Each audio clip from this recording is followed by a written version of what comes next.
I am honored to be here tonight. I received an invitation by Pastor and First Lady to come and talk about mental illness. I am a licensed clinician for the state of Michigan, meaning I have a master's in social work, right? So that is my passion, to talk about mental illness, to help people who are struggling. I hold many titles. I have a bachelor's degree in business administration. I have a bachelor's degree in sociology. And again, I have a master's degree in social work, right? So what I do is I hold several contracts. I have a contract with the state of Michigan, so I work very closely with Child Protective Services. So I'm going into homes every day. I'm talking to families. I am providing counseling services.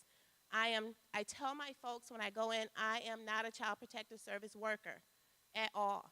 I'm there to help them to get through whatever they're going through. And everything that we talk about is confidential.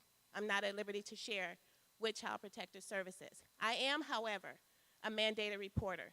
So if a child is injured or if someone says that they're going to hurt somebody, I have a duty to warn. In addition to that, I also teach. Hi, Tina. In addition to that, I also teach at the Kent County Juvenile Detention Center every Friday. I teach 4 classes, 3 boy groups, 1 girl group. In addition to that, you would think I never have a chance to rest. I don't. But again, this is my passion. I'm a private practice person. I have my own business. It's called Disclosures Therapy. I also have a private practice called I Matter, We Matter. That's what these letters are for. This is my team. And I hope that you all become a part of my team. I Matter, We Matter was birthed following the passing of my son. His name, and I say his name is Jodeci Davis. Although he's passed away, I do not refer to him as was because he is an important person to me. Okay? So people ask me, well, let me tell you the backstory. Jodeci, I'm going to say was this one time, was 26 years old when he took his life. He was an entrepreneur. He owned a semi-trucking company. It was his business. He named that business after his sister. I can't look at her because she's going to make me cry. And his brother and himself. He had 3 semi-trucks at the age of 24. Very proud of him. Didn't know he was struggling. At the age of 26, he couldn't take it anymore, right? He was struggling with depression. So the last call any parent would want to get is a call from an officer, a first responder, to tell you that your child has passed away or your child has been gravely injured.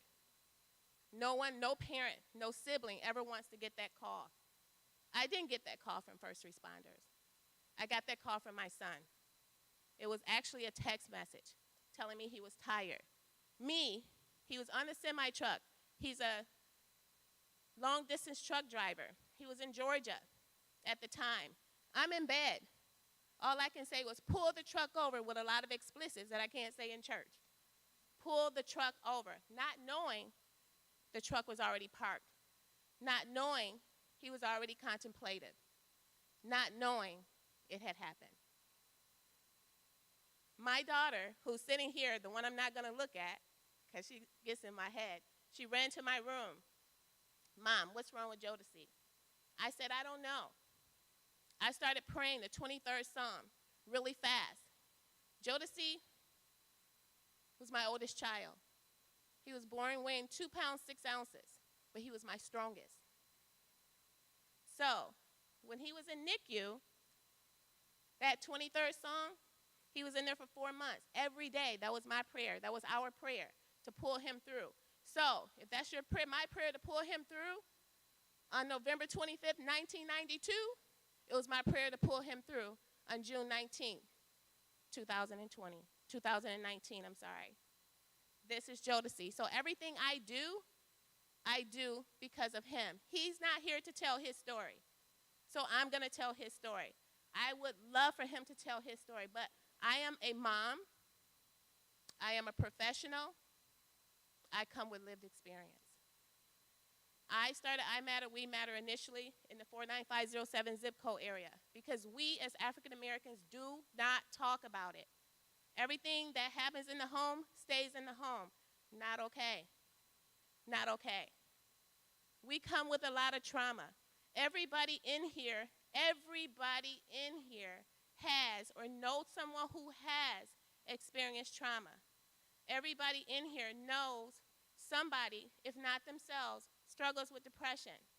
Someone in here has struggled with suicidal contemplation. Someone in here has been in the action stage of change. Someone in here. I always tell people when you hear someone talk about self-harm, you may be overwhelmed with what they're talking about. You're like, oh my gosh, here they go again. I'm tired. I don't want to hear about it anymore. But I promise you people, you got to hear it like you heard it for the very first time because you don't know when they're going to have that aha moment. You don't know. Everybody in here should have a person to talk to. I'm not saying talk to everybody. I'm not saying that.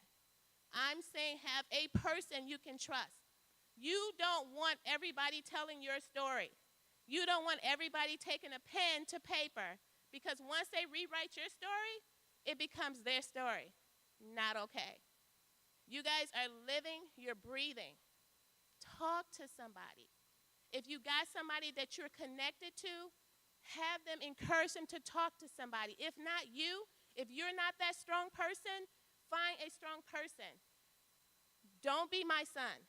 So now, I'm coming in here. I'm coming to churches. I'm going to different venues. I'm talking because I don't want another parent. My daughter don't want another sibling. My other son don't want another sibling to experience this. It's not okay, people, because right now we are positioned to help each other. It is our responsibility as a community to help somebody. It's not a joking matter. When I